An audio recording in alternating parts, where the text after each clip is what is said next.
Ngayon sa iyo, Diyos, na mapangyarihan namang makalangit. Hanggang sa iyong pag-ibig at kawaan, ipagkaloob mo yung bugtong na anak na si Yesu Cristo, upang maging katulad namin at magdaan sa mamatay sa krus para sa aming katapusan. Doon ay kanyang ginawa na sa pamamagitan ng kanyang bagalay ng kanyang sarili, ay isang bagay na mahalin para sa buong sanlibutan. At kanyang ginatag at inutos sa aming magpatuloy ang isang pagulita sa kanyang mahalagang kamatayan at hari hanggang sa muli niyang pagdating. Sapagkat ang sa gabing si pinagkanulo ay kumuha siya ng tinapay at nang siya'y magpapasalamat, ito'y kanyang pinagpirapiraso at ibinigay sa kanyang mga lagad at sinabi, kunin kanin, dito ang katawan na pinagaluto sa inyo, gawin nito.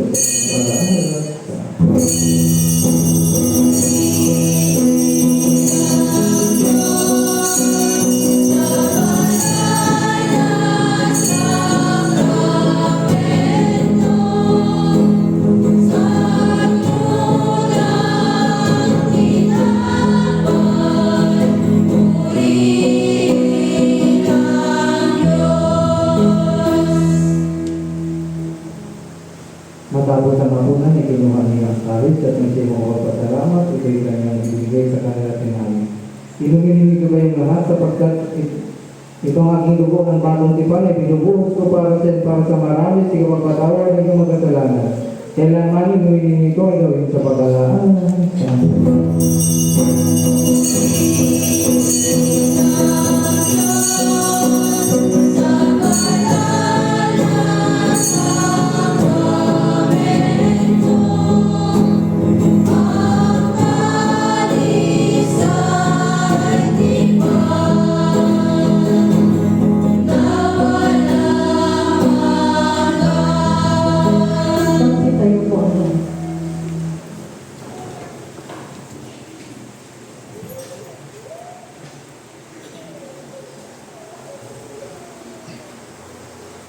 Ipahayag natin lahat ang Espiritu ng ating Panginoon. Si Kristo namatay, si Kristo muli nabuhay, si Kristo ay muli nabuhay.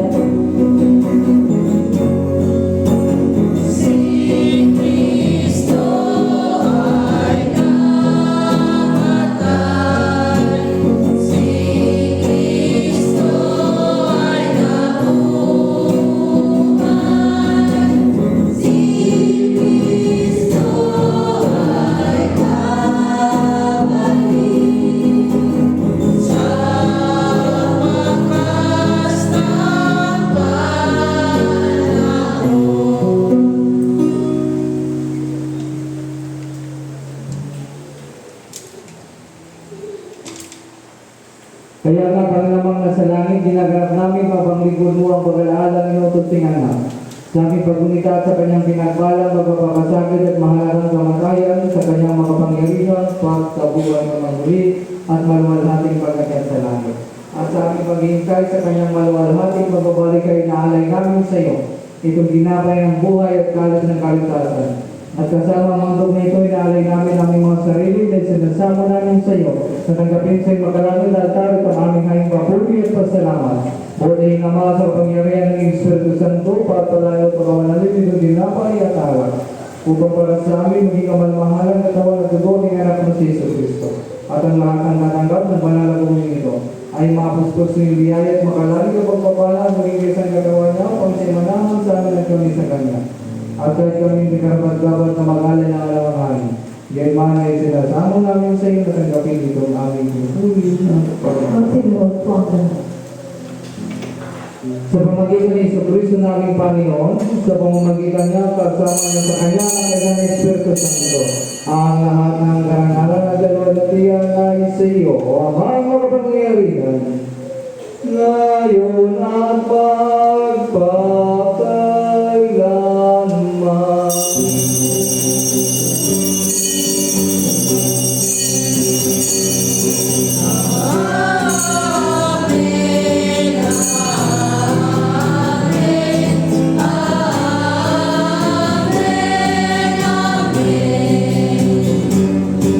Amen.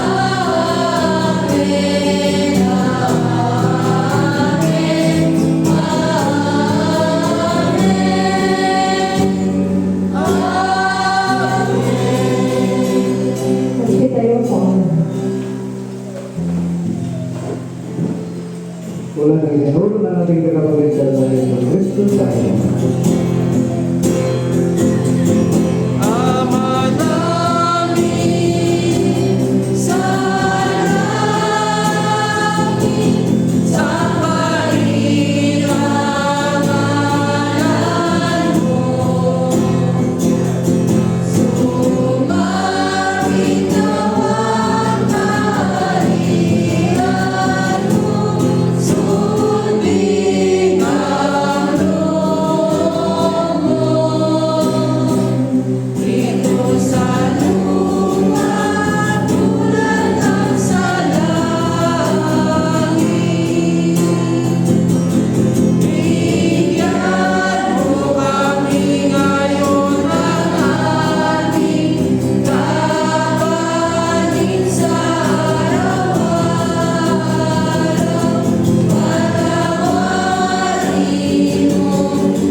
Panginoon, isinasama namin sa iyo, ligtas kami sa lahat ng masama.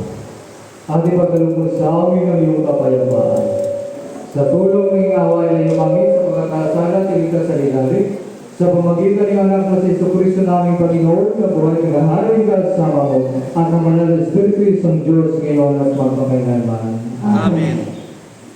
Cordero ng Diyos, imanalot sa kasalanan ng sanlibutan. Cordero ng Diyos, imanalot sa kasalanan ng sanlibutan. Cordero ng Diyos na naghahalis, ang magpapasalanan sa lipunan, maawa ka sa Cordero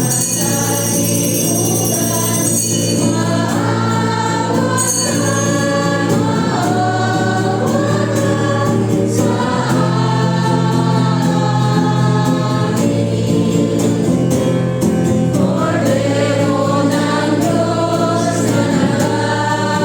naghahalis, ang magpapasalanan sa sanlibutan, maawa ka sa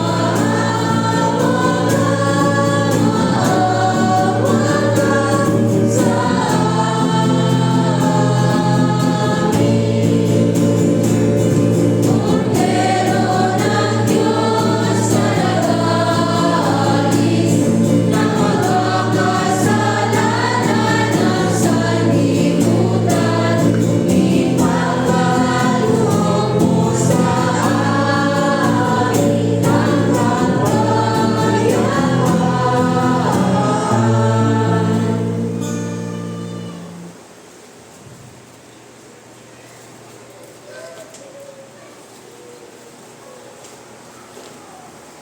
Tayo lang. Dumudulog kami sa iyong awa ng Panginoon. Hindi namin iwala sa sarili naming pagkakatuwid, kundi sa iyong marami kabilang awa. Hindi kami karapat-dapat na mamulot ng mamungo sa ilalim ng bawal. Subalit ikaw sa iyong pagkamaway. Ipagkaloob mo sa amin kung iyong iling Panginoon. Na aming kagabi ng katawan ng iyong mahal na anak sa Jesu Cristo. At inumin ang kanyang dugo, upang kami na pinalalakas ng naglilipagan ng kanyang buhay, ay manahan sa Kanya at siya'y sa amin, magpakailanman. Amen. Ang mga kaloob ng Diyos para sa bayan ng Diyos, kunin ninyo ang mga ito sa paglalaanan na ibinigay ni Kristo ang kanyang sarili para sa inyo at tagapisa sa inyong mga puso sa pamamagitan ng pananampalataya ng mahipasasalamat ang katawan at dugo. Amen. Magsiupo po ang lahat at ating handa ang ating mga sarili para sa pagtanggap ng banal ng komunyon.